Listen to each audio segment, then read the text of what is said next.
Rock music! I don't know if I like this game or I hate Pew, pew, it. pew. Get away from me, you mangy animal! Good God!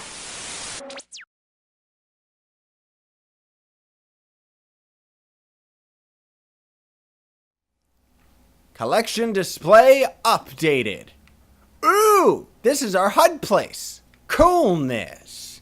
But yeah, what I was trying to say was just, I think this is our collectibles and stuff, is just that the game technically does, there's a stash supply and this is our inventory, yada, yada, yada. Okay, cool.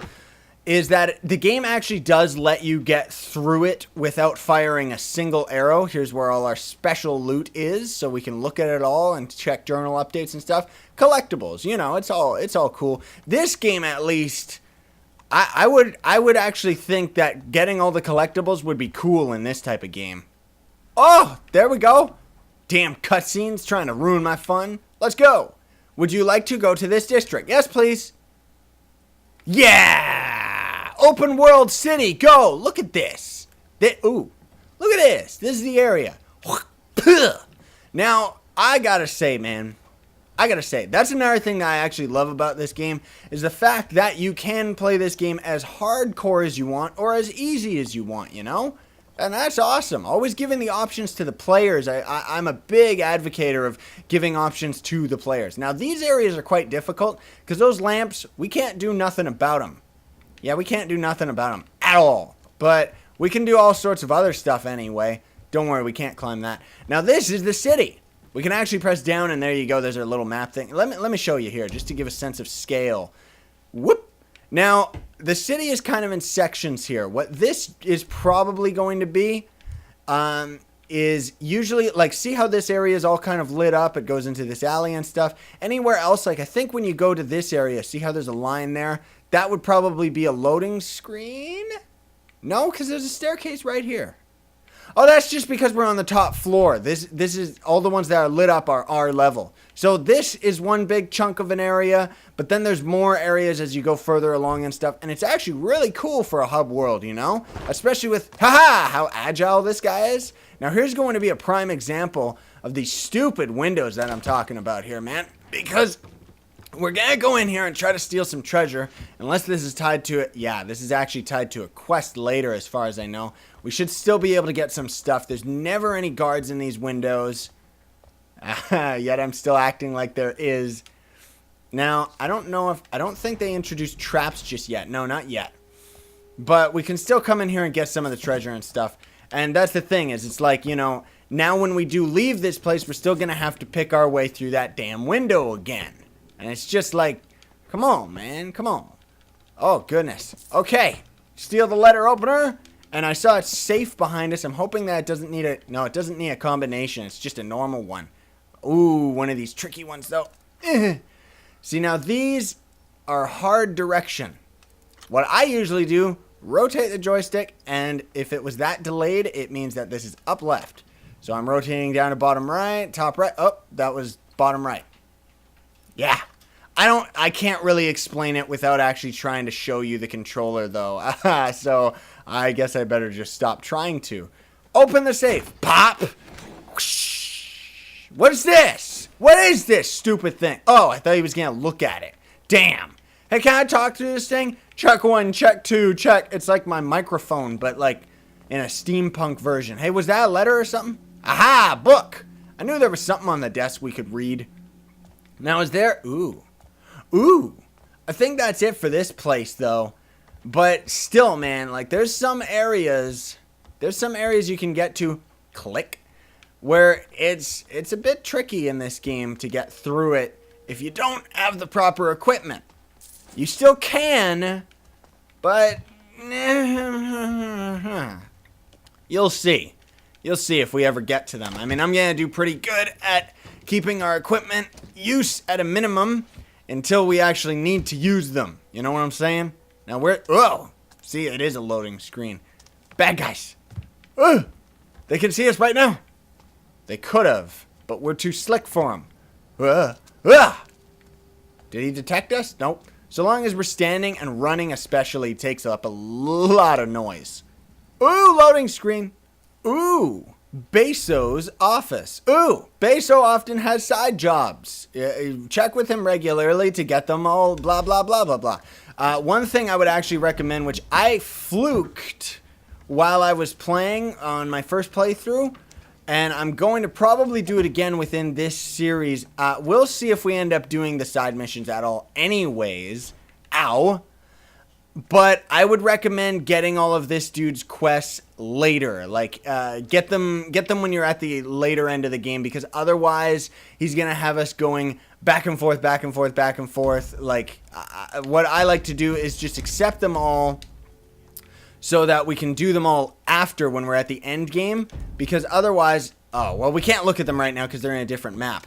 But otherwise, pretty much it's like you would end up having to go grab this quest on one end of the city, come all the way back to deliver it, and then later you beat a single player level, and then all of a sudden it would be like, oh hey, now there's another quest that's across town, you know? So it's like, I think it's better to personally just stack them all until you have every quest, and just before the last mission probably get them all, if we end up getting them all in this series. Now this guy's a shop. He's cool. Broadhead arrow, blah, blah, blah. You can get all sorts of things. Rope arrows, I would recommend to carry a maximum of 5 all the time. Later, we end up getting a quiver where we can actually carry more. But straight up, man, it's good to have rope arrows because there's actually quite a few instances where we're going to end up using them. Now, food, I like to keep at 3 or 4 because the max that you can carry is 5. So it's always good to have under 5. Because that way you can pick it up if you're ever in a level and stuff like that, you know? Like, I never like having the maximum amount of something. Now, here's where we get all of our upgrades, and these can be quite important. First of all, this wrench is really going to help out. It looks like that's the only tool we can have right now. Yes, because they don't have the wire cutting tool just yet. But the wrench, you want to buy that right off the hop. You know, if you want treasure, you want to be able to play the game, because there's a lot of instances where you'll actually use that to open up, like, ventilation shafts and stuff like that, you know? And as far as all of these upgrades go, like, some of them are pretty good, you know, increases blackjack damage, increases your, like, resistance to damage, quiver capacity, that one's really good, and stuff like that.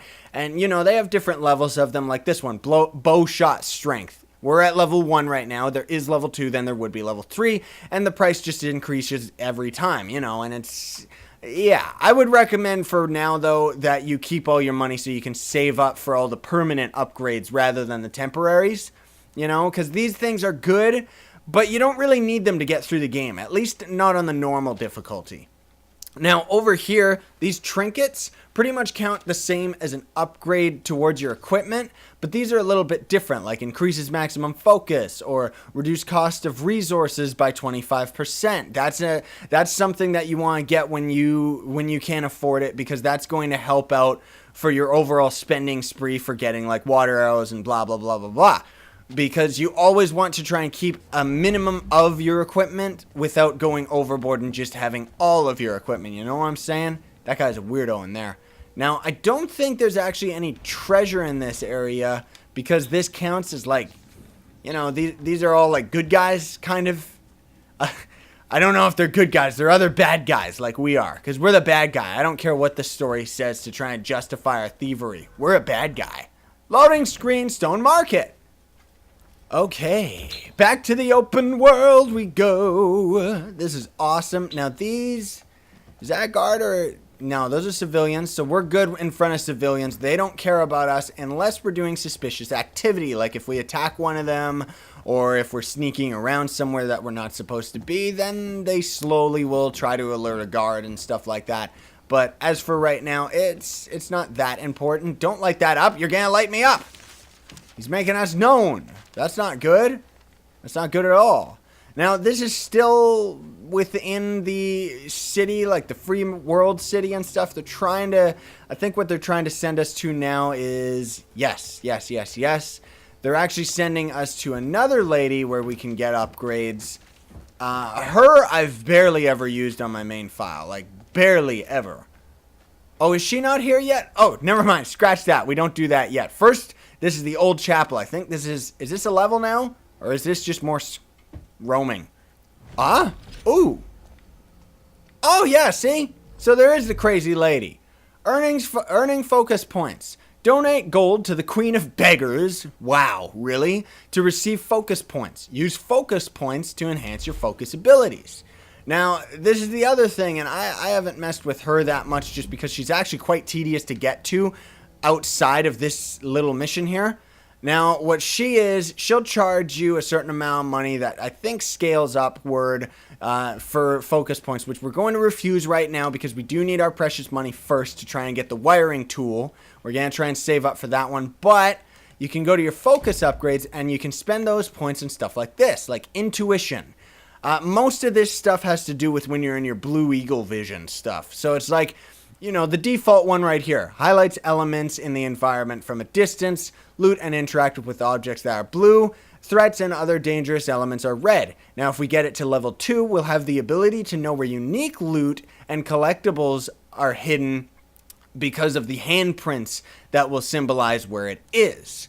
There's a couple of other ones that are pretty good. This one, as far as I know, increases the speed at which locks are picked. That's it. Okay, this one always confuses me. That's right, because it's actually got the picture of a guard's ass, so that one never made sense to me. This one makes it so that ability to visually detect noises from threats within a short distance. Now, normally when we're in our eagle vision, we haven't actually been able to see it, but you can see guards making footy prints and stuff like that. This one's a good one to get right off the hop. Greatly increases the speed of your actions during marksman combat and lockpicking by slowing the world around you even more. That's still in your eagle vision, so, whatever. But the biggest one I would recommend to get first and foremost is this, which greatly reduces the consumption of focus energy because it drains as you use it, which I find very strange. But I guess it's good. It makes sense. Like, there's a reason for it. Now, what about that screwdriver we got? Now we can steal plaques, too, if you find them in the city. This guy is such a dick, man. Seriously, that's like a city plaque. What's he doing taking that? What's he gonna sell it for, like $10? What's with this guy, Seriously, he is a kleptomaniac. He's got problems. Dust to Dust, Chapter 2. Saving in progress. Go. Slow fade to black.